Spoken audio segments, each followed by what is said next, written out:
Saudara masih di Bincang Jatim bersama saya Angga Wisudawan dan menarik ya perbincangan kita kali ini karena juga hadir di tengah-tengah kita Bupati Faida begitu. Bu, sebelum menjawab pertanyaan saya tadi begitu ya, ini tanggapan Ibu Faida terkait dengan kegiatan dari Mas Anto dan rekan-rekan ini bagaimana, Bu? Awalnya itu tahun 2013 pada tahun kesekian operasi gratis ini digelar. Kami membuat penandatanganan MOU secara massal dan waktu itu diikuti oleh 885 mitra kerja termasuk dari organisasinya Mas Anto ini. Waktu itu berbagai macam kerjasama yang kita buat karena kita yakini untuk bisa sukses dan tumbuh kita tidak bisa sendiri. Perlu sinergi dan kami yakin sinergi itu soal kemauan. Bukan soal kesempatan, juga bukan soal kemampuan. Soal kemauan. Soal kemauan begitu soal ya? Kemauan. Nah, ketika yang datang ini Mas Anto dengan teman-temannya, waktu itu kami nggak tahu apa yang akan mereka ingin MOU-kan. Mas Anto datang dengan kelompok perpencah, dengan kelompok pertuni, Persatuan Tunanetra Indonesia. Kemudian juga datang DMI, Difabel Motor Indonesia. Saya pikir waktu itu mereka ingin diberi. Tapi subhanallah mereka ternyata ingin memberi. Mas Anto waktu itu menyatakan bahwa kami bersyukur. Kami bisa dapat SIM D dan kami boleh mengendarai motor roda 3. Kami ingin membantu. Kami waktu itu sangat terhenyak. Dan pada kesempatan berikutnya, Difabel Motor Indonesia ini antar jemput pasien duafa dengan motor 3 rodanya kurang lebih 60 kali pada periode pertama di tahun 2013. Luar biasa. Dan mereka tetap semangat begitu Bu Faida? Tetap semangat. Dan mereka mengorganisir sendiri bagaimana biaya untuk motor ini bolak-balik menjemput dan mereka mengkoordinir pasien-pasien di wilayah mereka yang luar biasa lebih dari yang kami perkirakan sebelumnya. Kemudian dari perpencah dan pertuni ini waktu itu saya tanya apa yang mereka inginkan. Apakah mereka ingin perhatian khusus karena mereka berkebutuhan khusus. Ternyata mereka ingin memberi dan mereka mengatakan bahwa kami akan mendampingi pasien-pasien katarak yang buta waktu operasi karena kamilah yang paling tahu rasanya menjadi orang yang nggak bisa melihat. Jadi bukan dari tim Bu Faida untuk mengajak mereka, tapi mereka yang menawarkan diri begitu ya? Mereka datang. Jadi sangat luar biasa sekali, subhanallah Bu Faida ya. Dan terkait dengan aksi kemanusiaan memberikan pengobatan gratis untuk 9 penyakit dan untuk 5.000 pasien miskin begitu Ibu ya. Dan yang mendaftar ini sudah 12.000 lebih begitu ya. Ini luar biasa sekali. Ini ada berapa tim medis Bu yang terlibat selama ini? Kegiatan ini kan sudah berjalan sejak tahun 2009. Awalnya hanya satu kasus saja, bibir sumbing. Kami pilih kasus itu karena sedikit perhatian kita akan merubah jalan hidup mereka. Sumbing ini kita nggak cek lagi apakah mereka itu miskin, rumahnya beralaskan lantai atau tanah, tidak peduli lagi. Karena kalau sampai umur sekolah mereka masih sumbing, kita bisa pastikan mereka adalah miskin dan duafa. Sehingga kita tidak cek lagi semua pasien sumbing, kita akomodir. Pada tahapan berikutnya nggak harus ada cross check ke rumah begitu Bu ya? Kalau sampai umur sekolah mereka itu sumbing, pasti orang tuanya nggak mampu. Kalau mampu pasti sudah dibawa ke rumah sakit. Iya, dari kategori itu sudah kelihatan. Sudah kelihatan. Bu, ya? Siapa orang tua yang tega membiarkan anaknya dalam kondisi sumbing apabila dia mampu. Pada kesempatan berikutnya kita kembangkan ke kasus katarak. Katarak banyak sekali di masyarakat karena masyarakat kita banyak petani dan nelayan yang terpapar dengan sinar matahari. Sehingga sekarang orang yang katarak ini lebih muda-muda, 40 tahun sudah terkena katarak. 40 tahun. Kita beri kesempatan satu pasien satu mata, periode berikutnya boleh ikut mata sebelahnya. Dan sampai sekarang sudah ribuan. Dan pada awalnya ini bibir sumbing, katarak, kemudian kita tambah hernia. Kemudian kita tambah lagi dengan jari lebih, karena jari lebih ini kalau dioperasi akan meningkatkan kepercayaan diri. Benar. Kemudian juga kaki pengkor. Kalau kita biarkan sampai dewasa dia jalannya pengkor. Kemudian juga kelainan saluran kencing pada anak laki-laki yang ditandai dengan anak laki-laki pipisnya jongkok. Benar. Kemudian kelainan bedah saraf yang ini biayanya besar. Semula kami belum masuk ke sana, tapi pada periode yang ke-11 dan ke-10 dan ke-11 kami masuk ke bedah saraf dan ternyata ketika kita kasih kesempatan 10 pasien saja, hari pertama sudah datang 26 ibu dengan anaknya yang kami tidak sanggup untuk memilihnya, jadi kami putuskan kita terima semua dan sampai hari ini lebih dari 200 pasien dengan kasus bedah saraf yang kepala besar, benjolan di kepala, depan, belakang, ini semua kita terima. Dan sampai hari ini Pada periode yang ke-11 lebih dari 12.000 pasien, yang kita targetkan sebenarnya hanya 5.000 saja. Ya, Ibu tadi menyebutkan biaya cukup besar untuk penyakit tertentu begitu, Bu ya. Dan ini Ibu sebagai dokter begitu ya. Kenapa harus digratiskan, Bu? Banyak orang bertanya-tanya, apakah ini mencari simpati, ataukah ini pencitraan, atau ini misi apa? Saya katakan bahwa ini jelas misi kemanusiaan.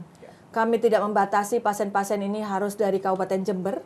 Kami memberi kesempatan kabupaten lainnya, dan kami sejak tahun 2013 sudah ada MOU dengan 5 kepala daerah di sekitar Jember, Banyuwangi, Situbondo, Lumajang, dan Bondowoso, termasuk kepala daerah Jember yang sebelumnya, bahwa kami ada komitmen bahwa kami akan menghindarkan kebutaan karena katarak dan memberantas seluruh kasus bibir sumbing untuk kita operasi secara gratis dengan sinergi 5 kabupaten. Dan kenyataannya sampai sekarang pasien-pasien itu bukan hanya dari 5 kabupaten, tapi sudah merambah ke kabupaten lainnya, Surabaya, Pasuruan, bahkan ada luar Jawa dari Kalimantan Tengah dan dari Papua. Itu karena ada relawan-relawan dari TNI yang berpindah tugas ke sana yang menghubungkan pasien-pasien tersebut dengan kita. Jadi tidak harus warga Jember ya, Bu? Tidak harus warga Jember.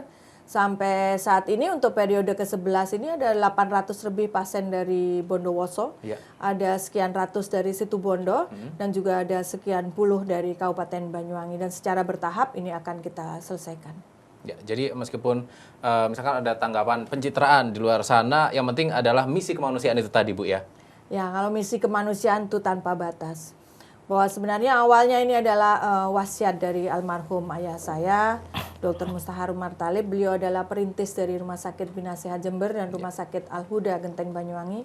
Beliau memesankan bahwa rumah sakit yang beliau rintis, yang berawal dari sebuah rumah tinggal keluarga kami, beliau berpesan untuk tetap dibangun sebaik mungkin, kalau perlu seperti istana, tapi pesan beliau adalah istana yang dapat disinggahi kaum duafa. Atas wasiat beliau tersebut, kami berusaha melanjutkan misi ini, dan operasi ini didanai oleh mayoritas dana zakat yang dikumpulkan oleh keluarga besar Rumah Sakit Binasehat Jember dan Rumah Sakit Al-Huda Genteng Banyuwangi. Selain itu dananya dari mana? Dan ada dari beberapa para dermawan yang juga menitipkan dana, beberapa perusahaan, ada kemarin baru bergabung juga sedikit dari BNI, dan kemarin juga ada dari pertama kali setelah yang ke-11 juga bergabung dengan kita, dan beberapa perorangan yang juga membantu dana sosial dalam kegiatan ini. Nah, dan kegiatan ini juga dilakukan berkali-kali sampai dari 6 tahun yang lalu begitu, Bu Faida ya. Dan sampai sekarang sudah menjadi bupati orang nomor 1 di Kabupaten Jember. Kemudian ini masih terus saja dilakukan, Bu. Ini kira-kira apa sih yang dicari, Bu? Ya, banyak orang yang bertanya kepada saya, Bu Faida kan sekarang sudah menang, sudah jadi bupati, kenapa operasi gratis ini berikutnya masih... ini harus jadi gubernur begitu, Bu? Saya kira gerakan aksi kemanusiaan ini tidak ada kait-mengaitnya dengan politik. Terbukti sama sekali tidak ada, sama Bu, sekali tidak ada. Dan kami kemarin mengatur bahwa relawan-relawan duafa yang kami latih ini untuk mereka bisa menemukan dan mengawal, menginformasi serta mensosialisasi program ini kepada masyarakat, tidak boleh terlibat dalam kepentingan politik, dan relawan politik tidak boleh mengawal pasien, karena aksi kemanusiaan itu tidak boleh dicampur baurkan dengan kepentingan yang lain pun, sekalipun itu kepentingan politik. Jalan yang berbeda, Bu ya? Jalan yang berbeda. Dan kegiatan ini akan terus berjalan sampai akhir zaman, ada atau tidak ada pilkada. Ada atau tidak ada pilkada, memang aksi kemanusiaan ini akan terus berjalan dilakukan sampai akhir zaman. Faida, ya. Ya. Dan sejauh ini aksi kemanusiaan ini kan hanya di Jember saja, ya kan, untuk lokasi operasinya, begitu kan. Kemudian apakah ini ke depannya akan dilakukan gerakan masif di mana di seluruh Indonesia ini juga akan melakukan aksi yang sama, begitu, Bu? Sementara ini kegiatan pada awalnya dilakukan di Rumah Sakit Binasehat Jember untuk pasien dari Lumajang, Bondowoso, Situbondo, dan Jember. Khusus untuk pasien dari Kabupaten Banyuwangi, operasinya dilakukan di Rumah Sakit Al-Huda Genteng Banyuwangi yang masih satu grup dengan Rumah Sakit Binasehat. Dan pada tahun ini karena keterbatasan jumlah kamar operasi, kami juga meminjam kamar operasi dari Rumah Sakit DKT, karena untuk yang tahun ini kami bekerja sama dengan TNI dalam rangka HUT TNI ke-71. Dan untuk kali ini dokter-dokternya juga dibantu oleh tim medis dari TNI. Lebih dari 50 dokter spesialis yang tergabung dalam kegiatan ini. termasuk dari rumah sakit swasta, dari tim medis kita sendiri, dari rumah sakit pemerintah, dan juga tim medis dari TNI. Dan kali ini ada 21 dokter yang dikirimkan dari Kesdam 5 Brawijaya untuk mendukung suksesnya acara ini. Ya, jadi kedepannya tentunya akan lebih masif lagi nih Bu ya kegiatannya. Iya, lebih masif lagi dan secara periodik karena dana zakat itu juga secara periodik dikumpulkan, maka kegiatan ini agak secara periodik akan kita lanjutkan. Jadi dana untuk operasi kegiatan operasi gratis ini dari zakat, kemudian dari zakat, dari CSR perusahaan grup kami, dan juga dari gabungan beberapa dermawan yang menitipkan dananya ke kegiatan ini. Dan ini karena menggunakan dana zakat kami sangat takut salah sasaran. Itulah sebabnya ketika pilkada kemarin kegiatan ini sangat terganggu oleh hiruk pikuk pilkada, sehingga kami meminta bantuan karena jalur formal terhambat. Kami menggunakan pengasuh pondok pesantren untuk memberi rekomendasi memastikan bahwa pasien ini benar-benar duafa karena kami menggunakan dana zakat yang sudah ada ketentuannya dalam agama. Dan saya berharap berhati-hati agar tepat sasaran begitu Bu ya. Agar tepat sasaran.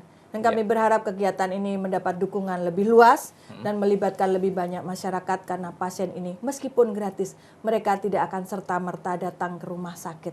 Mereka terdiam di rumah dalam keadaannya dan memerlukan relawan yang menghubungkan mereka dan rumah sakit. Ya, baik Bu Faida, semoga apa yang dilakukan Bu Faida bersama tim ini menginspirasi kita semua untuk selalu berbagi meskipun dalam keterbatasan. Terima kasih atas kehadirannya di studio kami Bu Faida dan Mas Anto. Sekali lagi kita doakan semoga berjalan dengan lancar dan tahun ke depan juga ini semakin masif dilakukan untuk seluruh Indonesia, untuk sesama manusia.